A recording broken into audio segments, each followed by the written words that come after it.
Bonjour à tous et à toutes, je vous souhaite une très belle semaine. Oui, c'est bientôt Pâques, réjouissons-nous, Jésus est vivant. Bien sûr qu'il est mort pour nous, mais il est ressuscité, il est vivant. Et vraiment que cette semaine soit une semaine de victoire, de paix, de joie, d'amour pour vous tous. C'est mon souhait. Voilà, vous êtes au trésor du ciel. Et ce matin, j'aimerais parler de l'amour du Père. Et c'est important de connaître le Père, ce Père éternel, ce bon Père que nous avons au ciel, mais il n'est pas qu'au ciel, il vit aussi dans notre cœur par le Saint-Esprit. L'Esprit du Père est en nous. Voilà, je veux saluer Yvonne. Une bonne journée pour Yvonne. Soyez la bienvenue. Réjouissez-vous dans le Seigneur. Germaine. Bonjour Germaine. Sois bénie. Que ce jour soit vraiment pour toi très bon. Dans la paix, dans la joie. Voilà, on va prier. Seigneur, merci pour tous mes frères et sœurs qui sont ici sur Internet et qui vont recevoir, écouter ta parole. Nous en avons tellement besoin. Nous avons besoin de ton conseil, Seigneur, tout ton conseil. Et nous voulons ouvrir nos cœurs et laisser ta parole, oui, être plantée dans nos cœurs pour qu'elle puisse produire et porter beaucoup de fruits pour ta gloire et pour ton honneur, au nom de Jésus. Amen. Bonjour, pasteur Bernard Hirman. Bienvenue. Voilà. Donc, comme je l'ai dit, on va parler de l'amour du Père. Connaître le Père. C'est important que nous puissions connaître le Père. Moi-même, je n'ai pas spécialement beaucoup connu mon père et j'ai eu une très mauvaise image de mon père. Mon père était légionnaire, mon père était alcoolique. J'ai eu une très mauvaise image de mon père et j'avais bien souvent peur de mon père parce que j'ai souvent eu des raclées. Mais Dieu est un bon Père et il s'occupe de nous. Si nous sommes nés de nouveau, si nous sommes venus à lui, nous avons un bon Père céleste qui nous aime abondamment, tendrement, qui est lent à la colère, riche en bonté, miséricordieux, compatissant. Il est là, il nous prend dans ses bras comme le fils prodigue. Il l'a pris dans ses bras. Il l'a serré contre lui et il l'a revêtu d'une très belle robe de fête. Malgré tous les fautes qu'il a fait, il ne lui en a pas voulu. Et c'est ce Père merveilleux, aimant que nous avons. Alors on va prendre Romains, chapitre 8, versets 15 et 16. Et vous n'avez point reçu un esprit de servitude pour être encore dans la crainte, mais vous avez reçu un esprit d'adoption par lequel nous crions « Abba, Père ». L'Esprit lui-même rend témoignage à notre esprit que nous sommes enfants de Dieu. Voyez, on n'a pas eu un esprit de servitude pour être encore dans la crainte. Dieu, par son esprit, a enlevé la crainte. On ne craint pas Dieu, c'est-à-dire qu'on n'a pas peur de Dieu. Il est notre Père, il nous aime. Oui, il y a une crainte qui vient de Dieu. La crainte de Dieu, c'est-à-dire qu'on veut l'aimer, on ne veut pas faire du mal, on veut vraiment être fidèle. C'est ça, avoir la crainte de Dieu, mais il y a une autre crainte qui peut venir du malin, la peur de Dieu. Mais Dieu ne nous fait pas peur. Notre Père Céleste nous aime. Et il nous a envoyé dans notre cœur le Saint-Esprit, c'est-à-dire cet esprit d'adoption. Nous avons été adoptés comme ces enfants. Et nous pouvons lui dire Abba, qui veut dire papa, papa. Dieu est devenu notre papa, c'est-à-dire qu'il s'occupe de nous, il prend soin de nous. Et c'est important de lui dire papa. Et pendant un bon moment dans ma vie, surtout au début de ma vie en Christ, de ma vie chrétienne, j'avais du mal à dire à Dieu le Père papa. Je l'appelais Dieu, mais j'avais beaucoup de mal parce que le mot papa, ça m'emmenait un souvenir, un mauvais souvenir d'un père dur et méchant. Voilà ce que j'avais comme vision du père. C'était une mauvaise façon de voir. Mais petit à petit, quand j'ai appris à connaître mon Père Céleste et à connaître son cœur, j'ai vu que c'était un père d'amour, qu'il m'aimait, qu'il était vraiment mon papa. Dieu était devenu mon papa. J'avais son esprit et j'ai pu lui dire papa. Et aujourd'hui, je n'ai pas honte de l'appeler père, parce que c'est mon vrai père. Et parfois, on me demande, des gens qui ne connaissent pas le Seigneur, qui est pour vous Dieu? Et la réponse que je leur donne, Dieu est mon Père. C'est lui qui m'a créé, c'est lui qui m'a conçu. Je lui appartiens, esprit, âme et corps. Et c'est bon de savoir que Dieu est notre véritable Père. C'est un Père parfait. Notre Père terrestre était imparfait. Et il sera toujours imparfait. Même moi, qui suis Père, je suis imparfait. Mais quand je manifeste l'amour du Père, je peux le manifester parfaitement. Parce que cet amour qui nous est donné par le Saint-Esprit, c'est un amour parfait. C'est un amour parfait. Et c'est de cet amour que je veux aimer ceux qui sont autour de moi. Et que je peux aussi aimer. Parce que ça a été répandu dans mon cœur par le Saint-Esprit. Voilà. Donc, nous devons, en tant que fils et filles, savoir que nous sommes totalement aimés de notre Père céleste. Et alors, on va voir dans la parole l'affection que Dieu, le Père, a donnée à son Fils, Jésus-Christ. Combien Dieu, le Père, aimait son Fils, Jésus. Et pour moi, c'est vraiment un exemple de relation entre père et fils et père. Et on peut lire dans la parole de Dieu, dans l'évangile de Jean, chapitre 5, verset 20. Là, il nous a dit, car le Père aime le Fils et lui montre tout ce qu'il fait lui-même. Le Père lui montre tout ce qu'il fait lui-même. Donc,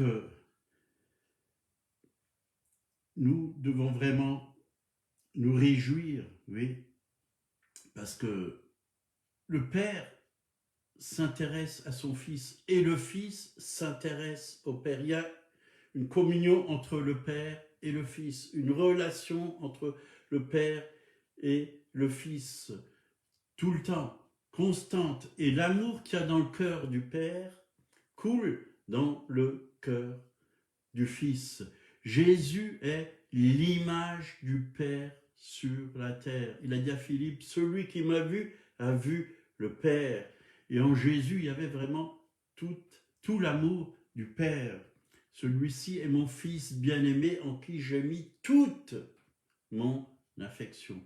Mais il le dit aussi pour nous. Quand Jésus s'est fait baptiser, le ciel s'est ouvert et il a entendu ses paroles. Mais nous aussi, Dieu a mis toute son affection en nous. Cet immense amour, il l'a déposé en nous. Il l'a mis dans notre cœur par le Saint-Esprit. On va prendre Jean 16, versets 26 à 28. Ce jour-là, vous adressez vos demandes en mon nom et je vous dis pas que je prierai le Père pour vous, car le Père lui-même vous aime. Donc le Père lui-même vous aime, vous voyez, c'est Jésus qui le dit. Il vous aime parce que vous m'aimez et parce que vous avez cru que je suis venu de Dieu. Je suis venu du Père et je suis arrivé dans le monde. Maintenant, je quitte le monde et je m'en vais auprès du Père. Vous voyez, le Seigneur nous aime particulièrement parce qu'on est venu à Jésus. On a accepté Jésus dans notre vie. On a accepté le sacrifice de Jésus. Et l'amour peut maintenant couler en nous au travers du Saint-Esprit. L'amour peut se manifester en nous et nous pouvons aussi manifester cet amour à notre Père. Nous l'aimons parce qu'il nous a aimés le premier. Nous pouvons manifester l'amour à notre Dieu. Vous savez, Dieu est un Père, mais il a un cœur. Et quand nous lui manifestons de l'amour, c'est lui qui nous l'a donné, cet amour. Mais il se réjouit, on veut réjouir son cœur. Quand nous le louons, quand nous l'adorons, quand nous lui disons « Papa, je t'aime, tu es mon papa », ben ça réjouit son cœur. Le louer, l'adorer, pas seulement pour ce qu'il nous donne, on l'a entendu hier au culte, mais pour qui il est, parce qu'il est un bon Père. Et moi j'aime lui dire, tu es un Père magnifique, tu es un bon Père, un Père parfait, tu prends soin de moi. Dans tous les détails, tu es là et tu pourvois mes besoins. Je te remercie, je te loue, tu es vraiment admirable. Il est tellement bon. Donc, si vous croyez en Jésus, vous pouvez expérimenter vraiment l'amour du Père. Et Jésus a prié pour nous, pour que vraiment nous puissions recevoir vraiment. Il a dit, je viendrai en vous, mais aussi le Père viendra et habitera en vous. Voyez. Alors, en nous, il y a le Père, il y a le Fils et le Saint-Esprit. Nous sommes la maison de Dieu. Dieu n'est pas loin. Dieu n'est pas loin. Souvent, on voit Dieu à l'extérieur, en dehors de nous, mais Dieu habite en nous. Le Père habite en nous. Le Fils habite en nous par son Esprit. Le Saint-Esprit est en nous. Donc, nous pouvons expérimenter cet amour du Père. Donc, de même manière que le Père aime le Fils, il nous aime aussi parce que nous sommes dans le Fils. Nous expérimentons l'amour du Père par le Saint-Esprit. Jean 17, versets 22 à 24. Je leur ai donné la gloire que tu m'as donnée, afin qu'ils soient un, comme nous sommes un, moi en eux et toi en moi, afin qu'ils soient parfaitement un et que le monde connaisse que tu m'as envoyé et que tu les as aimés comme tu m'as aimé. Nous sommes aimés comme le Père a aimé Jésus, du même amour, à 100%, du même amour. Père, je veux que là où je suis, ce que tu m'as donné soit aussi avec moi, afin qu'ils voient ma gloire, la gloire que tu m'as donnée, parce que tu m'as aimé avant la fondation du monde. Voilà le désir de Jésus, la prière de Jésus. Il est monté, il est parti là-haut dans la gloire. Il a dit, je vais vous préparer une place auprès du Père. Il y a une place là-haut pour nous, dans sa maison. Mais ici sur la terre, nous sommes sa maison. Nous sommes son palais. Et tout dans son palais s'écrit gloire, dit dans les psaumes. Gloire, nous pouvons glorifier Dieu le Père, Dieu le Fils, Dieu le Saint-Esprit. C'est l'Esprit de gloire.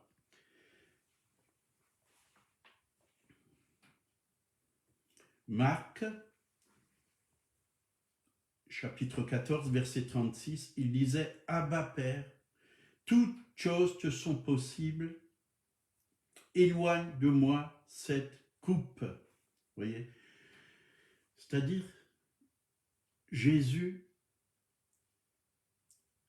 il appelait papa, son père, papa. À Gethsémane, hein, il a dit Abba, Père, mais il a accepté cette coupe.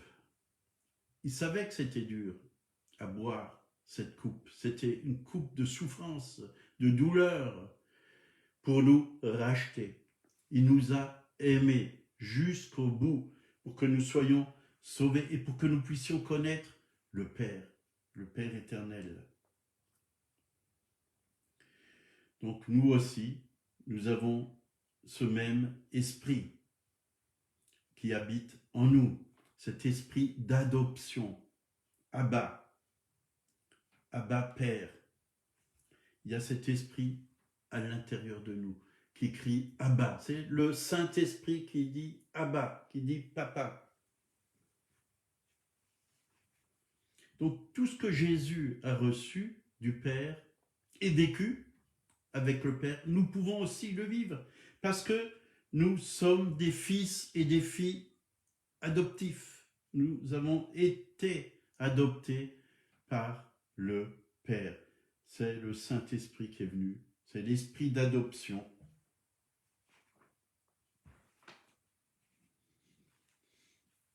Donc, l'expression la plus grande de son amour, c'est le don de son Fils Jésus. C'est hier matin que vraiment j'avais reçu cette vision. Pour ceux qui l'ont entendu hier, je l'ai déjà dit, mais je vais le répéter. Quand il est marqué que l'amour de Dieu, hein, on ne peut mesurer l'amour de Dieu, ni la hauteur, ni la profondeur, ni la longueur, ni la largeur. C'est-à-dire, c'est la croix. Voyez, c'est la croix. C'est là où l'amour de Dieu a été manifesté en Jésus-Christ, à la croix de Golgotha. Il nous a tant aimés, le Père, qu'il a donné son Fils unique. C'est vraiment là que l'amour de Dieu a été manifesté. Cet immense amour, voyez. La hauteur, ça finit jamais. La profondeur, ça ne finit jamais. On peut être profondément dans le péché. Dieu nous aide et veut nous sauver, nous libérer, parce que rien n'est impossible à Dieu. Et sa longueur, sa largeur, infini, amour infini, la hauteur infinie, la profondeur, un amour infini pour chacun d'entre nous. Mais l'amour, oui, que nous avons reçu de Dieu, ça se vit. Et nous avons besoin d'apprendre à vivre cet amour. C'est comme un couple. Quand on aime notre épouse ou quand l'épouse aime son mari, ça s'exprime. Avec Dieu, c'est pareil. Nous devons exprimer notre amour au Père. À Jésus aussi, puisque Jésus, c'est notre époux et nous sommes l'épouse, mais aussi aimer le Saint-Esprit. Le Saint-Esprit est Dieu. Nous devons aimer. Moi, quand je rends un culte à Dieu, je rends un culte au Père. Je l'adore en esprit, en vérité. Mais Jésus aussi, il est Dieu. Je l'adore aussi en esprit et en vérité. Le Saint-Esprit est Dieu. J'adore le Saint-Esprit. Je lui dis, Saint-Esprit, je t'adore. Tu es Dieu. Tu m'enseignes. Tu me guides. Tu m'éclaires. Tu ouvres les Écritures pour moi. Tu es l'esprit d'amour qui a été envoyé par le Père. Voyez, j'aime manifester l'amour du Père. Et on peut réjouir le cœur du Père. Alors prenons du temps dans la louange, dans l'adoration, exprimons ce qu'il y a au fond de notre cœur et réjouissons le cœur du Père. Quand un enfant naturel dit à son père, « Ah, tu es un bon papa, je suis content d'avoir un papa comme toi, je sais que tu ne vas jamais m'abandonner. » C'est exactement la même chose. Le Seigneur nous dit, « Je suis avec vous tous les jours jusqu'à la fin du monde.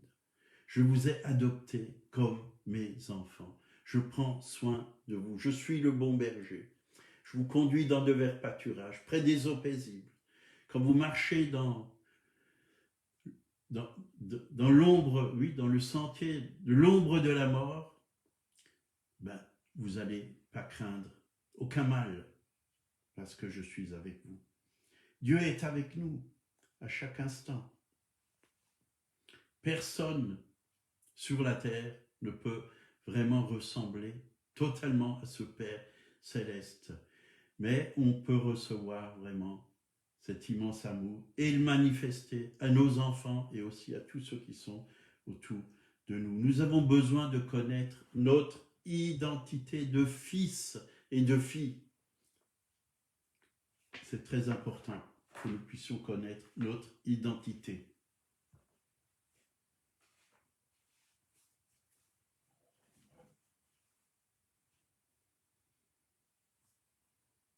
Donc, nous avons besoin